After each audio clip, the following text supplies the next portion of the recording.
The billionaire's pregnant wife was 9 months along when he raised his hand against her again. But when her water suddenly broke, everything changed, and he would live to regret it. Hey there, welcome back. Don't forget to subscribe and tell us in the comments where you're watching from. Rain tapped softly on the penthouse windows like tiny fingers, while thunder rolled in the distance. Emily sat quietly at the edge of the bed, both hands gently cradling her round belly. The city lights stretched endlessly below, but inside the apartment, it felt cold and empty. The clock read 11:34 p.m. Charles was late. Again, she fought back tears. Crying had become a nightly routine, but each night she reminded herself she had to be strong for the baby. Still, that strength felt harder to find with every passing day. Her phone buzzed. She grabbed it, hoping for a message from her sister, Grace. Instead,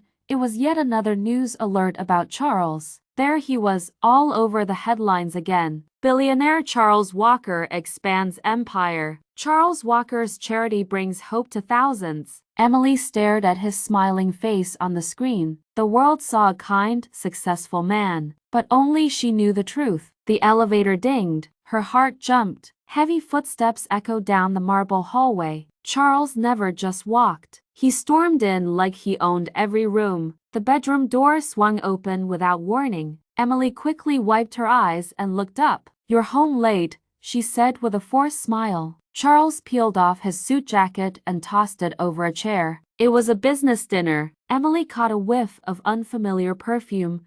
Sweet, feminine, not hers. "You didn't call," she said, trying to sound calm. He glared at her. "Do I need to report my every move now?" She looked down at her hands. "I just worry, that's all." "Well, stop worrying. It's annoying." He poured himself a drink and finished it in one gulp. "Why aren't you asleep?" Emily didn't answer. What could she say? That fear kept her up at night. He started pacing, then stopped abruptly. "What's for dinner?" "I left your plate in the oven," she whispered. He frowned. "You know I hate cold food." "I'm sorry," she said, standing slowly. Her back ached with the effort. He rolled his eyes. "Honestly, what do you even do all day? Is keeping dinner warm that hard? I'm due any day now." "It's getting harder to move," she said. "Pregnancy isn't an excuse for laziness. My mother worked until the day she gave birth." Emily said nothing. She limped to the kitchen and placed his plate in the microwave, praying he wouldn't notice the tears in her eyes. He followed, standing too close. "You never used to be this slow." She tried changing the subject. "Grace called. She wants to stop by tomorrow." Charles's face darkened. "To meddle? Tell her to stay out of our business." Emily turned away, blinking back tears. "She just wants to help." He leaned in close. "We don't need help." "Got it," she nodded quickly. "I'm sorry." The microwave beeped. She set the plate in front of him. He ate in silence. She stood by, feeling invisible. His phone buzzed. He looked down and smiled a private smile she hadn't seen in months. He left the kitchen. When he was gone,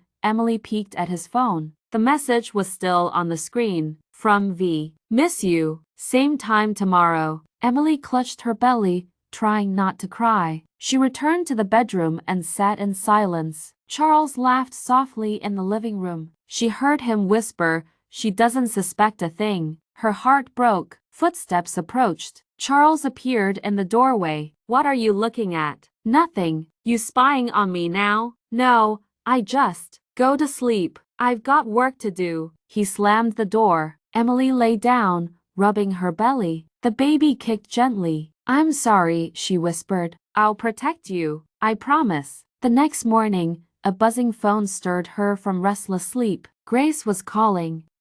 Are you okay?" "You sound so tired," Grace asked gently. "I'm fine," Emily lied, even though everything in her body ached. "I saw the photos. He didn't come home until midnight." "Are you sure you're safe?" Emily stayed silent. "Please," Grace pleaded. "Come stay with me. You don't have to do this alone." "I can't. Not yet. I need more proof." "You're covered in bruises." "What more do you need?" Emily looked at the fading marks on her arm. "I have to be careful. He watches everything." "I'll be there this afternoon." Just say you need help setting up the nursery. Okay, Emily nodded. Thank you. She spent the morning in quiet fear, moving slowly around the apartment. Charles had already left, muttering, "Don't embarrass me today," before slamming the door. When Grace arrived, Emily fell into her arms. You didn't sleep again, did you? Emily shook her head. We're getting you out, Grace said firmly. He's cheating. Her name is Victoria, Emily whispered. He calls her babe. Grace's jaw clenched. Then we have what we need.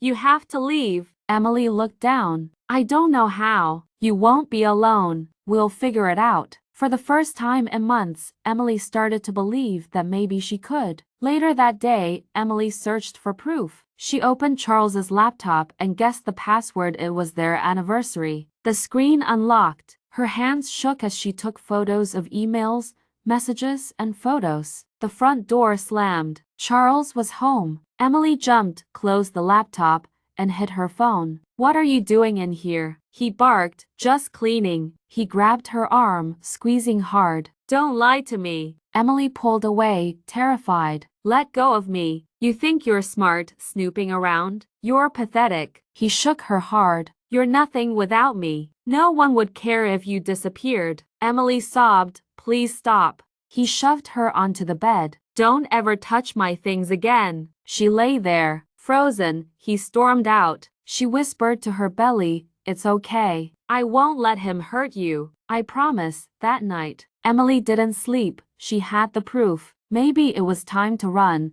but Charles had power and eyes everywhere. She clung to hope, whispering, I'll find a way. For you. The next day, her pain worsened. Charles kept yelling about the cold coffee, her sister, and the message from Victoria that Emily had seen. He screamed that Emily was a burden, shoved her, and left again. When she talked to Grace, Emily broke down. He admitted it. He hates me. I'm a burden. Grace begged her to leave. I want to, Emily whispered, but I'm scared, Grace promised. You're not alone. That evening, Charles came home drunk. He hit her hard. She felt warm fluid rush down her legs. Her water had broken. The baby, she gasped. Panic flashed on Charles's face. He grabbed his keys and helped her to the car, threatening her to stay silent. At the hospital, nurses rushed to help. Charles stayed behind. Pacing, Emily whispered, Maybe now someone will see. Nurses comforted her, and the doctor said, We'll take care of you and your baby. In the waiting room, Victoria arrived. She was pregnant too. Grace confronted them both. Victoria was shocked. I didn't know he was abusing her. Grace pulled out her phone. We have everything, photos, messages, proof. Charles panicked. Then a nurse interrupted. Emily is asking for you. He tried to enter, but Emily told the doctor, I want my sister, not him. He was escorted out. Police arrived. Charles was arrested. In the delivery room, Emily gave birth to a healthy baby girl. Grace and Victoria stood by her side. Charles had lost everything. Emily, Grace, and Victoria made a promise. They would protect each other and never be silenced again. Emily looked at her daughter and whispered, You're safe now. I promise. You're hurting me.